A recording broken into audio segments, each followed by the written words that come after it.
আসসালামু আলাইকুম। আমি মোহাম্মদ জাকিরুল ইসলাম। প্রশান্তি ডায়েরি চ্যানেলটিতে আপনাদেরকে স্বাগত জানাচ্ছি এবং ওই পরম করুণাময় সর্বশক্তিমান আল্লাহর নিকট কৃতজ্ঞতা প্রকাশ করছি এবং প্রশংসা করছি আলহামদুলিল্লাহ।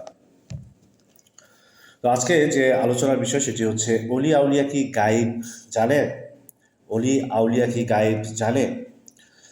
তো 11 নম্বর সূরা হুদ এর 31 নম্বর আয়াতে বলা হচ্ছে, আল্লাহু আল হাইয়ুল কাইয়ুম বলেন, আমি মানে রাসূল সাল্লাল্লাহু আলাইহি সাল্লাম তো তোমাদেরকে কথা বলছি না যে আমার কাছে আল্লাহর ধন ভাণ্ডার আছে আর আমি অদৃশ্যের খবরও জানি না, আর আমি কথাও বলি না যে আমি ফিরিস্তা, আমি কথাও বলি না যে তোমাদের চোখ যে সব লোককে অবজ্ঞা করে আল্লাহ কখনো তাদের কল্যাণ করবেন না, তাদের অন্তরে কি আছে আল্লাহই তা উত্তম রূপে জানেন।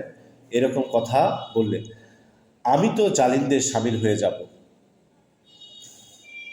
আবার বলছি, আল্লাহু আল হাইয়ুল কাইয়ুম বলেন, আমি মানে রাসূল তো তোমাদেরকে কথা বলছি না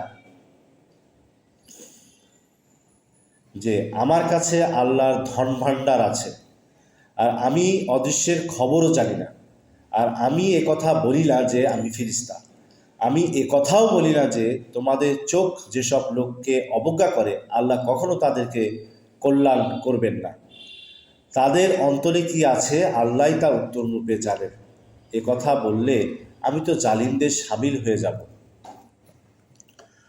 7 নম্বর সূরা আল আরাফের 188 নম্বর আয়াতে বলা হচ্ছে, বলো আল্লাহ যা ইচ্ছা করেন, তাছাড়া আমার নিজের ভালো বা মন্দ করার কোনো ক্ষমতা নেই। আমি যদি অদৃশ্যের খবর জানতাম তাহলে নিজের জন্য অনেক বেশি কল্যাণ হাসিল করে নিতাম, আর কোনো প্রকার অকল্যাণই আমাকে স্পর্শ করতো না। যারা ঈমান আনবে আমি সেই সম্প্রদায়ের প্রতি সতর্ককারী ও সুসংবাদদাতা ছাড়া অন্য কিছুই নই। 31 নম্বর সূরা আল আল লুকমানের 34 নম্বর আয়াতে বলা হয়েছে, কিয়ামতের জ্ঞান শুধু আল্লাহর নিকট আছে, তিনি বৃষ্টি বর্ষণ করেন এবং তিনি জানেন যা জরায়ুত রয়েছে। কেহ জানেন না আগামীকাল সে কি অর্জন করবে এবং কেহ জানেন না কোন স্থানে তার মৃত্যু ঘটবে। আল্লাহ সর্বজ্ঞ, আল্লাহ সর্ববিষয়ে অবহিত। 6 নম্বর সূরা আল আনআমের 58 এবং 59 নম্বর আয়াতে বলা আছে, তুমি বলো তোমরা যে বস্তুটি তাড়াতাড়ি পেতে চাও তা যদি আমার এখতিয়ারভুক্ত থাকতো তাহলে তো আমারও তোমাদের মধ্যে চূড়ান্ত ফায়সালা অনেক আগেই হয়ে যেত। জালিমদেরকে আল্লাহ খুব ভালো করেই জানেন।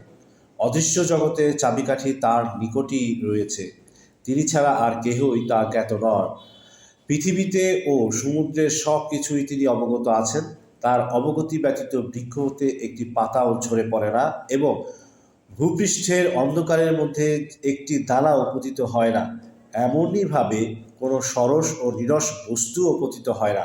সমস্ত কিছুই সুস্পষ্ট কিতাবে লিপিবদ্ধ রয়েছে। হাদিসে বুখারী শরীফের 4482 নম্বর হাদিসে আয়েশা রাদিয়াল্লাহু তাআলা আনহা বলেন, যদি কেহ বলে যে মুহাম্মদ সাল্লাল্লাহু আলাইহি ওয়াসাল্লাম তার রাবকে দেখেছেন তাহলে সে মিথ্যাবাদী। যদি কেউ বলেন যে মুহাম্মদ সাল্লাল্লাহু আলাইহি সাল্লাম তার রাবকে দেখেছেন তাহলে সে মিথ্যাবাদী। খ, যে ব্যক্তি বলবে যে আগামীকাল কি হবে তিনি তা জানেন তাহলে সে মিথ্যাবাদী। যে ব্যক্তি বলবে যে মুহাম্মদ সাল্লাল্লাহু আলাইহি সাল্লাম কোনো কথা গোপন রেখেছেন তাহলে সেও মিথ্যাবাদী।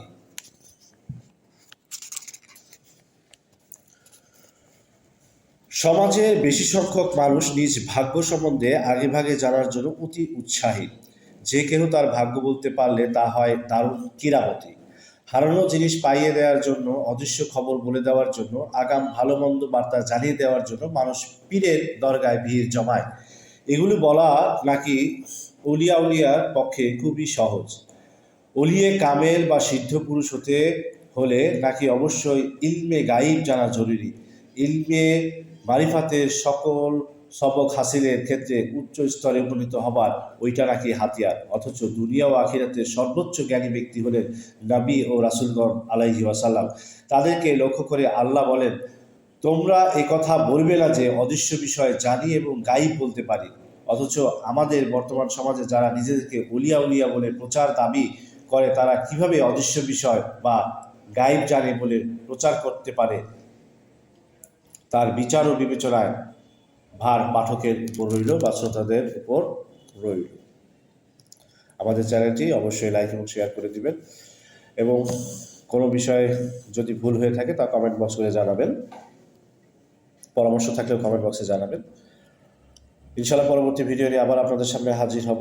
সে পর্যন্ত ভালো থাকবেন, সুস্থ থাকবেন। হ্যাঁ, ভালো কথা, আমাদের চ্যানেলটি অবশ্যই সাবস্ক্রাইব করে রাখবেন এবং বেল আইকনটি প্রেস করে রাখবেন, যাতে করে পরবর্তী ভিডিওটি মিস না হয়। আল্লাহ হাফেজ।